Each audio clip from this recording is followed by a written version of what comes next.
నాగర్ కర్నూలు జిల్లాలోని ఆమ్రాబాద్ మండలం ఎస్ఎల్బిసి ఏదైతే ఉందో శ్రీశైలం లెఫ్ట్ బ్యాంక్ కెనాల్ ప్రమాదం గత 3 రోజులుగా తీవ్రమైనటువంటి ఉత్కంఠను రేపుతోంది. అటు ఆ, జాతీయ స్థాయి ఉన్నటువంటి ఏవైతే విపత్తులకు సంబంధించి నిర్వహణ సంస్థలతో పాటు రెస్క్యూ బృందాలు, రాష్ట్రంలోని రెస్క్యూ బృందాలు, అలాగే సింగరేణికి సంబంధించినటువంటి ప్రత్యేక దళం కూడా చేరుకుంది. మరోవైపు పోలీసులతో పాటు ఆర్మీ, నేవీ కూడా రంగంలోకి దిగింది. మొత్తం 50 మంది ఈ సొరంగంలో చిక్కుకుపోగా అందులో దాదాపుగా 42 మంది వెంటనే స్పందించి ఎప్పుడైతే అక్కడ పైకప్పు కూలిందో వెంటనే వారు ఒక దారిని వారు గమనించి ఆ దారి గుండా బయటికి రాగలిగారు.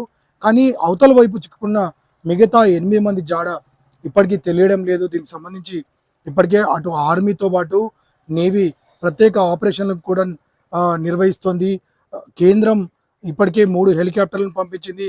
అక్కడ ఉన్నటువంటి పరిస్థితిని నేరుగా పరిశీలించడానికి మంత్రులు సైతం అక్కడే ఉన్నారు. అత్యంత అనుభవం ఉన్నటువంటి ఉన్నతాధికారులు సైతం అక్కడే పూర్తిగా తమ సమయం కేటాయించి ఆ మిగిలిన 8 మందిని రక్షించే ప్రయత్నంలో ఉన్నారు. అయితే ఆ టన్నెల్ లోపలికి వెళ్ళిన వారికి కొన్ని అవాంతరాలు ఎదురవుతున్నాయి. ముఖ్యంగా బురదతో కూడినటువంటి నీరు దాదాపుగా 4 మీటర్ల వరకు కూడా ఉన్నట్టుగా తెలుస్తుంది.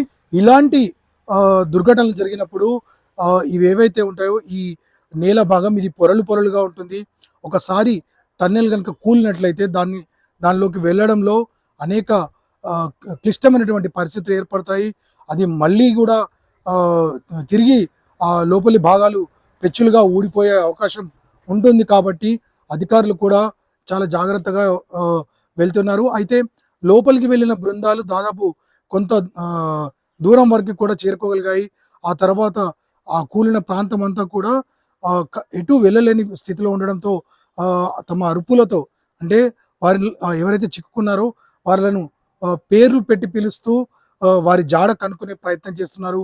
కానీ ఇప్పటివరకు అయితే వారికి ఎలాంటి సమాచారం మాత్రం రాలేదు. అయితే వారికి సంబంధించి అంటే జరిగి 3 రోజులు అవుతోంది. వారు ఎక్కడైనా లోపల ఒక సురక్షిత ప్రాంతంలో కనుక చిక్కుకొని పోయి సహాయం కోసం చూస్తున్నారా అనే దానిపైనే ఎక్కువగా అధికారులు కానీ అటు మంత్రులు కానీ వీరంతా కూడా ఆశిస్తున్నారు. మరోవైపు ఇటువంటి ఈ మైనింగ్కి సంబంధించినటువంటి విషయాల్లో అటు ఎన్డీఆర్ఎఫ్ బృందాలు కానీ అలాగే సింగరేణి బృందాలు కానీ చాలా ఎక్స్పర్టైజ్ ఉంటాయి. ఎందుకంటే ఇందులో తరచుగా జరిగే ప్రమాదాల్లో వీరు ఏ రకంగా కాపాడాలి అందులో చిక్కున్న వారిని అనే దానిపై వీరు శ్రమ చేస్తూ ఉంటారు. ఇటువంటి పరిస్థితుల్లో దీనిపై పూర్తి స్థాయిలో ఒక నిర్ణయానికి వచ్చే అవకాశం ఉంది. దీనికి సంబంధించి మనం ఒక విషయాన్ని గమనించాలి. గతంలో 2023లో ఇలాంటి సంఘటన జరిగింది. ఉత్తరాఖండ్లో జరిగినటువంటి ఆ సంఘటనలో దాదాపుగా 41 మంది కార్మికులు టన్నెల్లో పూర్తిగా చిక్కుకొని పోయారు. ఆ 41 మందికి సంబంధించి జాడ దొరకలేదు. సో అటువంటి పరిస్థితుల్లో పూర్తిగా అంటే అత్యంత రిస్క్తో కూడినటువంటి ఒక ప్రక్రియ ఉంటుంది. దాన్ని ర్యాట్ హోల్ మైనింగ్ అంటారు. అంటే ఒక పూర్తిగా బై హ్యాండ్స్ ఈ ఒక మైనింగ్ లాంటి ఒక సొరంగాన్ని తవ్వి పైపులను అందులోకి పంపించి ఆ ప్రమాద స్థలి వరకు కూడా వెళ్ళేటట్టుగా చేసి అందులో చిక్కుపోయినటువంటి కార్మికుల్ని బయటికి తీస్తారు.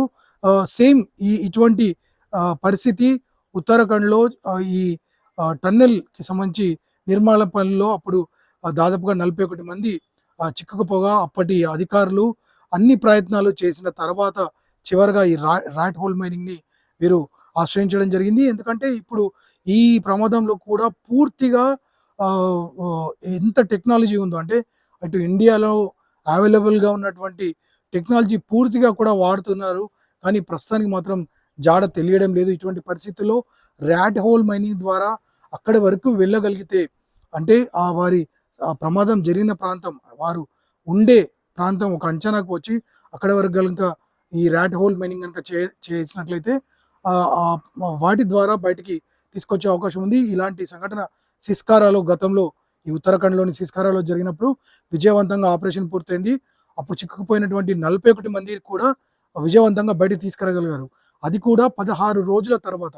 అంటే ప్రమాదం జరిగింది 12వ తారీఖు అయితే అప్పుడు 28వ తారీఖున వారందరికీ కూడా స్ట్రెచ్చర్ల ద్వారా బయటికి తీసుకురాగలిగారు.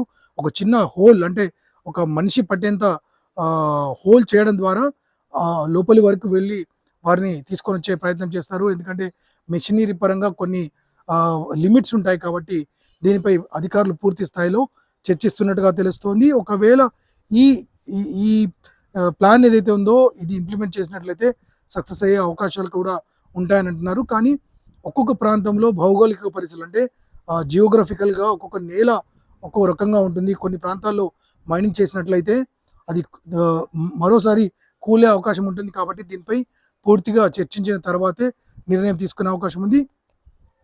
మరోవైపు ఇతరత్రా కూడా అంటే అటు రాష్ట్ర బృందాలతో పాటు కేంద్ర బృందాలు కూడా దీనిపై చర్చిస్తున్నాయి. ఎప్పటికప్పుడు వారిని కాపాడే ప్రయత్నానికి పూర్తి స్థాయిలో పూనుకుంటున్నాయి. ప్రజలందరూ కూడా కోరుకుంటున్నారు.